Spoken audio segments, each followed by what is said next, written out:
Hello and welcome to your news at noon right here on Kaieteur Radio. I am Kevin Smith. These are the top stories we're tracking. 17 in diaspora demand comprehensive review of oil sector. Regarding the controversial $1.6 billion COVID-19 hospital, owner now demands over $52 million in rent. Meanwhile, Forestry Commission unable to pay July salaries. New minister told of gross mismanagement in natural resources sector. Do stay tuned.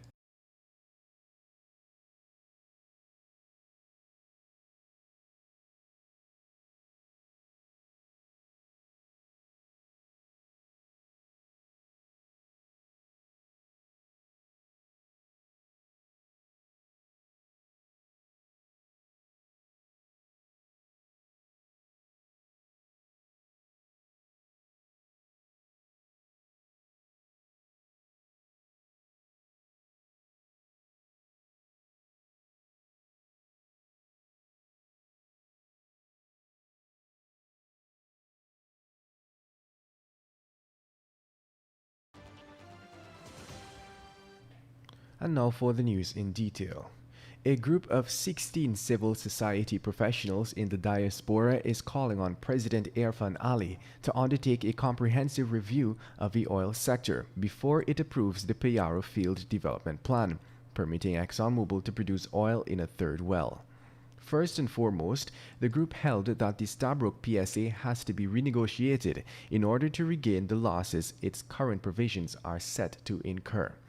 It also urged for a resolution to pre-contract costs. Additionally, the group demanded a probe be done into the cost anomalies of the Liza 1 and Liza 2 oil vessels.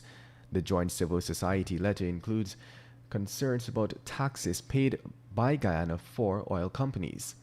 Unspecified interest rates expensed to Guyana loans taken by oil companies is also a concern of the civil society group. To put it simply, the Exxon agreement allows the company to recover all of its expenditures to operate on the block. If those funds are used from loans taken by the contractor, Guyana is also expected to repay the interest incurred on those loans at unspecified and uncapped rates. Next on the list of concerns is the state of Guyana's environmental management infrastructure. ExxonMobil has been flaring gas for months instead of re-injecting it into the reservoir, resulting in emissions of billions of cubic feet. The rate of production ExxonMobil intends to pursue is also a matter of concern.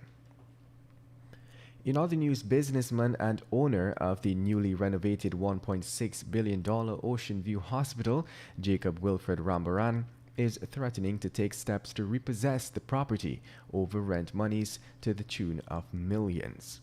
Rambaran has been silent for months about the arrangement, while the previous APNU-AFC administration claimed to have expended over $1.6 billion to renovate the transform the building from a hotel into an infectious diseases hospital. The APNU-AFC had initially claimed that the building was being rented from Rambaran, but later issued a notice of compulsory acquisition for the property. However, the businessman, to the new government through his attorney R. Satram, is now saying that he never entered into negotiations with the former government for the compulsory acquisition of the property.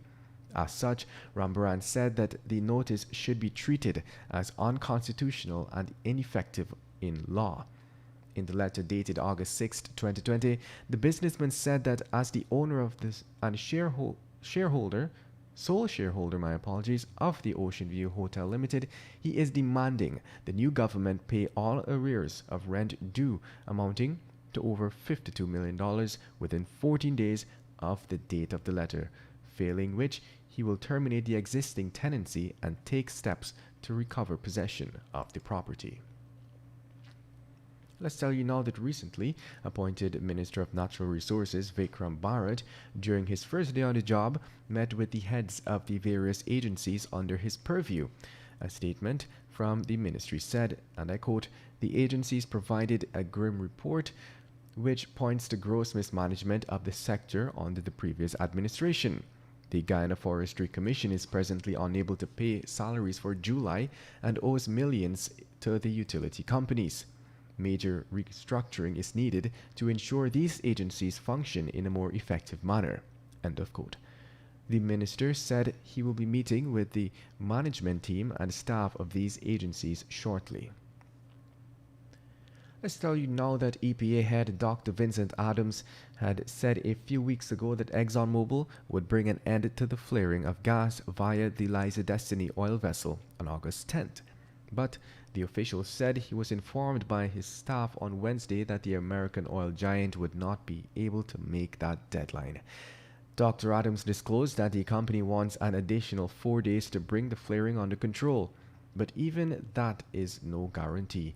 In the meantime, ExxonMobil, he said, would continue to burn over 12 million cubic feet of gas, which in turn releases over 200 toxic chemicals into the airspace. Dr. Adams has since asked ExxonMobil to submit a quality assurance and quality control report for the Liza Destiny oil vessel.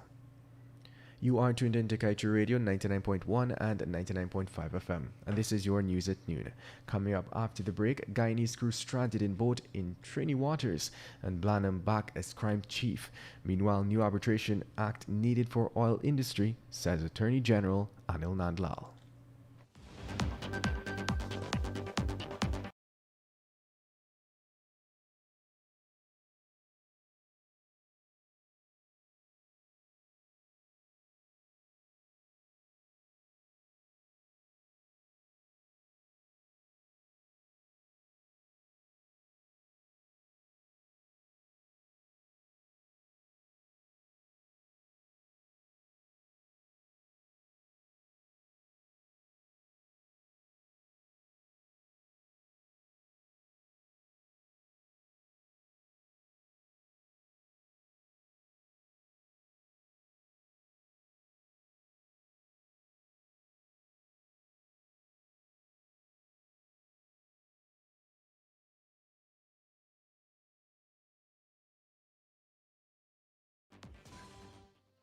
Welcome back. Let us continue with the news. A crew of 9 Guyanese men is currently stranded aboard a ship in Trinidadian waters. According to reports, the crew has been stranded for the past 3 weeks. Information suggests that the relevant authorities in Trinidad have detained the vessel, Sarah's Kingston, because of an ongoing court matter between the ship's operators and an engineering company it owes money. It is understood, however, that the crew members are not involved in the matter and are free to go. Nevertheless, the men are unable to leave the vessel because the ship's operators have failed to pay them for some 5 months now. The Guyanese crewmen are also owed months of vacation money and allowances. Let's tell you now that as major reshuffling of the Guyana Police Force continues, it was revealed that Senior Superintendent Wendell Blanham is back as crime chief. Under the previous administration, Blanham was removed from this post and sent to Division 4A, where he served as deputy commander before he was assigned commander of Region 1. With Blanham now assigned crime chief, Superintendent Jairam Ramlakan will replace him as commander in Region 1.